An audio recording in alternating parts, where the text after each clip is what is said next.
I was born in a little farm and ranch community in South Texas. I was born with a twin brother, and later there was 2 girls born. The reason I'm called Pat came about when I was in the Navy, because my brother and my family had to call one of us by our real name so, to get an answer. My dad was the son of a rancher. He was one of 11 children, about the only one that had any formal education. He went to a business school, was also a veteran of World War I. He went over as a private. They called him into officer training school because he had a little education, and he came back a second lieutenant from the war. Well, he had a lot of photographs. He answered questions about it. He did not have any trench warfare, fortunately, but he had an awful lot of training. It was quite easy to talk about it. Where'd you go to college? Abilene Christian College in Abilene, Texas. This was where I began my flying career. It was a government-sponsored civilian pilot training course. It's about the only subject and activity that I made A's. Originally in the CPT course, we had the little biplane, and we had a Ryan single low-wing plane that was used for our basic training, and that's where you learn stunt flying, slow rolls and loops and chandelles and lazy eights, all those things, which were fun for me. I enjoyed that. Later on, when I got into the Navy, a little incident occurred with my instructor. The instructor first had was in primaries. It had the bi-wing steerman trainer. The instructor said, "I see you went to CPT course." I said, "Yes." He said, "Did you do slow rolls?" And I said, "Yes." He said, "Would you show me one?"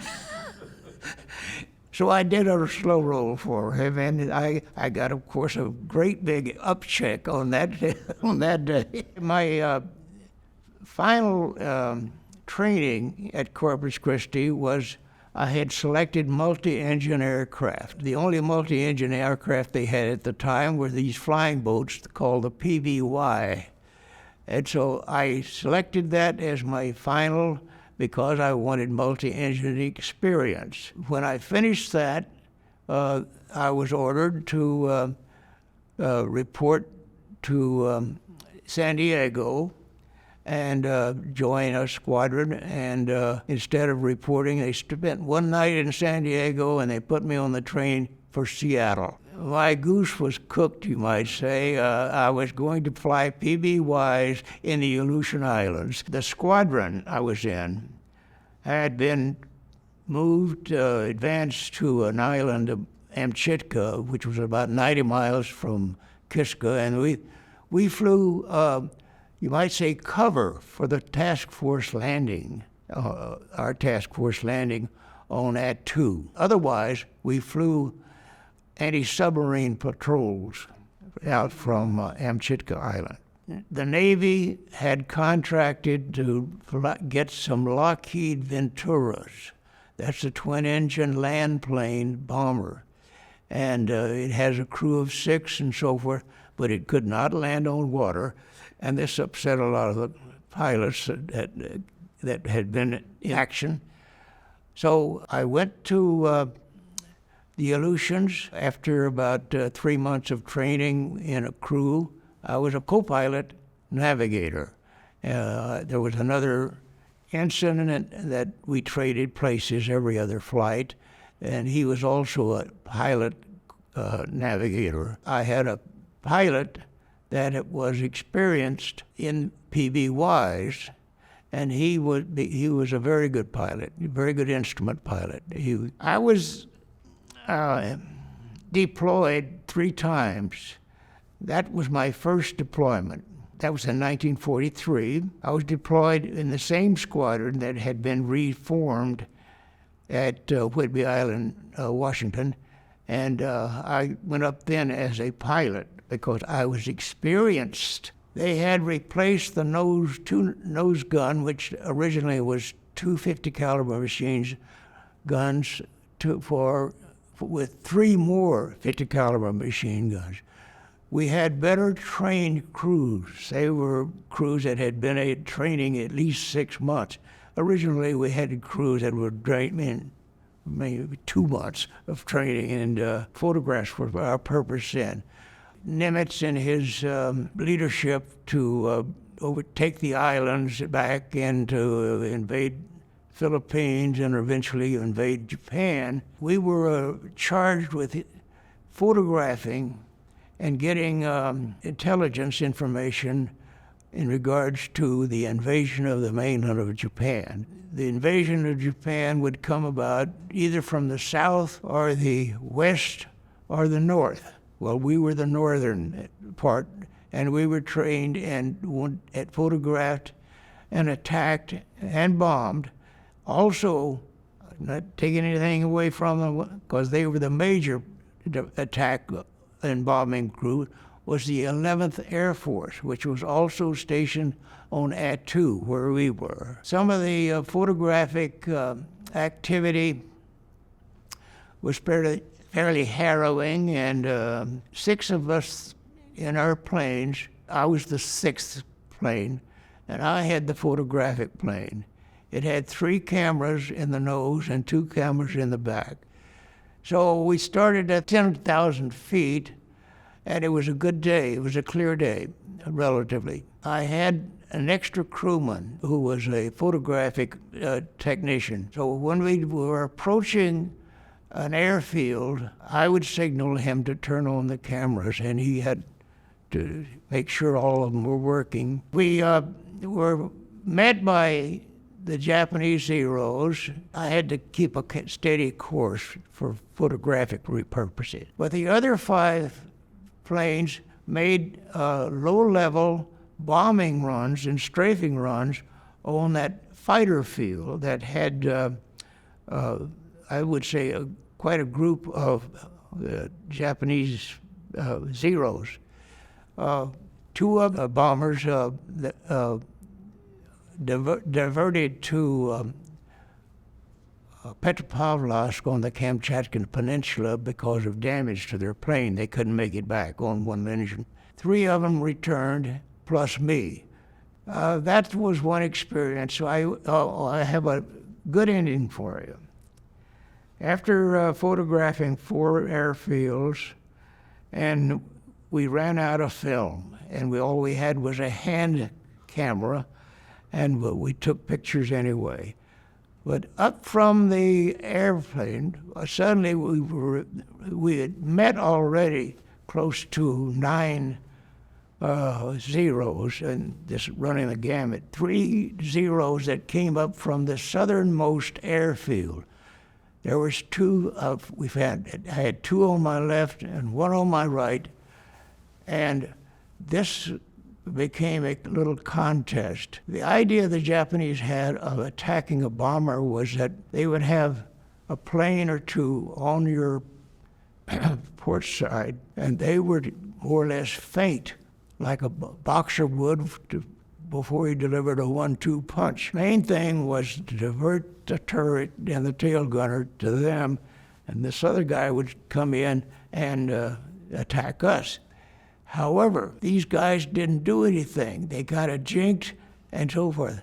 The reason was that the Ventura was so fast, the closing speed was not sufficient for them to come in, attack, and get away.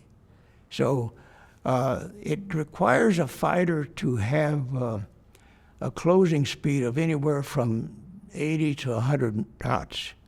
So in order to make the fighter turn, either starting from, say, 4 o'clock or 8 o'clock, make a fighter turn and dive down and you come, recover, go back up and bite another.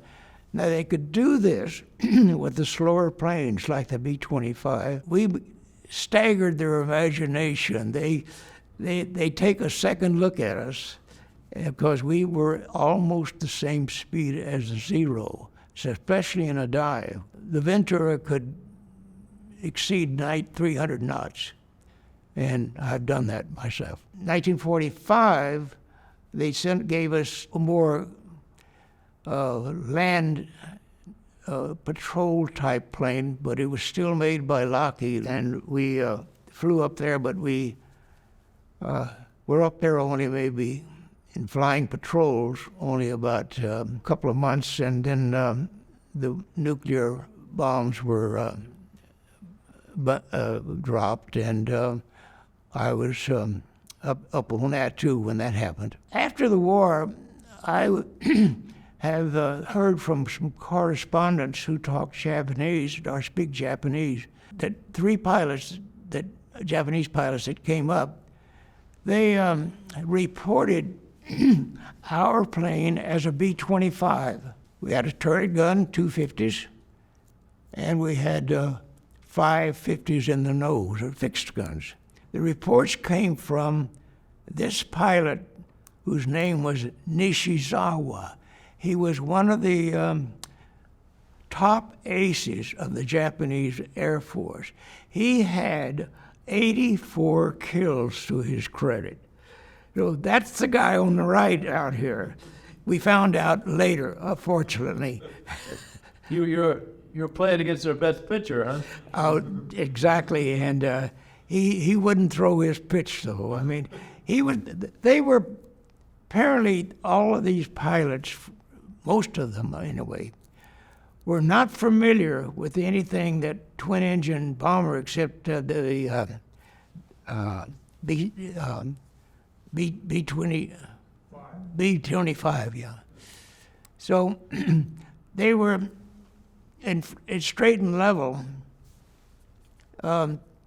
Their closing speed was not much more than 10 or 15 miles an hour. So our turret gunner had as much chance of hitting them as we had of hitting them.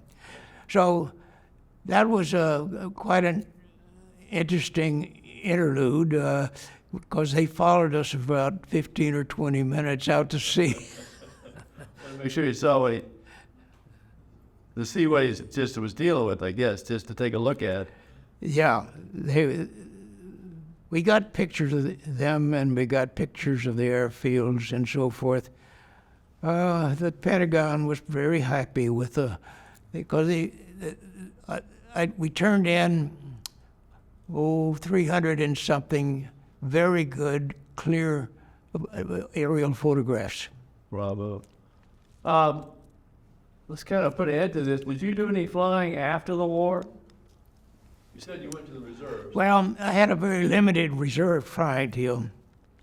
I later on bought my own plane with another guy, and it was a little Mooney. Ever heard of a Mooney?